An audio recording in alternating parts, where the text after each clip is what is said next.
Hi, my name is Samantha and welcome to today's video. Today I'm going to walk you through how to troubleshoot your broken sewing machine. Let's get into it. Today I'm going to walk you through the basics of troubleshooting your machine. Is it plugged in? Is it working? The simple fixes that you can do to help fix your machine before you call the repair shop and you pay $100 or something for someone to just change the needle out. So let me show you what it takes on my machine to troubleshoot. I'm sure your machine is similar. I would recommend that you check out your owner's manual, but most machines doing these steps are a good troubleshooting starting point. If this doesn't fix it, then you can Google your problem, check out your owner's manual, or call a sewing shop. Okay, the first thing that you want to do to troubleshoot is with any electronic device, shut it off, unplug it, plug it back in, turn it back on. If that doesn't fix your problem, the next thing is to re-thread the machine. So take out the thread. You shouldn't pull the thread through like I just did. It says it in the manual not to do that, but I would rather not waste the thread. So re-thread the machine, including the bobbin. If your bobbin is looking thin, maybe put a fresh bobbin in. Okay, now try it again. If it's still not working, make sure your tension is in the middle. So on mine, 5 is in the middle. So I'll put tension back. The next thing you could do to try and troubleshoot is to change the needle.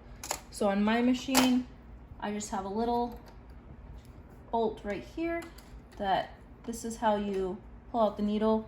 Now this is a fresh needle, so I don't need to change it, but just put the new needle in, make sure it's up all the way, tighten it down. I keep an additional thing in here that says bad, and I'll just put the bad needles in here. Make sure you're using the right needle for the project. I use universal for most of my stuff because I use quilting cotton, but there's jersey needles, there's denim needles, so make sure you're using the right needle. If it's still not working and it's still bunching up or giving you an error, the next thing would be to clean out the machine. So you want to turn it off, go ahead and pull this out here and take off this plate.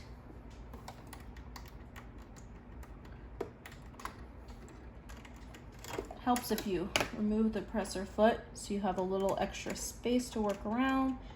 Just trying to undo these screws. Okay, we're going to take the screw off. Okay, so now you can go in and clean your machine. I like using an old makeup brush and a tissue. I'll just use the makeup brush in there, wipe all around, wipe it off on the microfiber or the tissue. You do not, absolutely do not use compressed air in here. You do not want to push things deeper in. Do not use compressed air. If anything, you can use a little vacuum and suck things out, or sometimes I'll take my handheld vacuum, the Dyson, with a empty toilet paper roll, and I'll squish the toilet paper roll and I'll try and suck out of the little holes over here. And then you can just go ahead and put it back together again. Let's see here. Of course, being on camera, it's not going in. Come on. I swear I don't normally have this much issues. There we go. That's not right. Why isn't this sitting? There we go. Your bobbin should swivel like that. I'm gonna hold these screws so I don't lose them. Take this, place this back on. You can either put the screws on or you can put this plate on next and then put the screws on. Oh. Gotta make sure it gets all in there. Come on. There we go. I like to do it that way now so I don't lose the screws. So then just take the screws, screw those back on. Oh, Okay, put the arm back on, put the bobbin back in, plug it back in. Now you could do all of these steps instead of doing them like one at a time. You could just do them all in one go. That's absolutely an option. But if all of those things have still not fixed the fact that you're getting like a big lump of thread or there's an error on your machine, then I would take a look at the specific code that your machine is throwing, or take a look at your owner's manual, see if there's something else. Some machines require oiling when you take the machine apart and you go to clean it. I know you can take like this piece of housing off and clean as well. I've never done that. I don't know how you get this front piece off, but like you can clean all inside of here too. But again, do not push compressed air up in any of these holes because that will make things much worse. So do not use that stuff.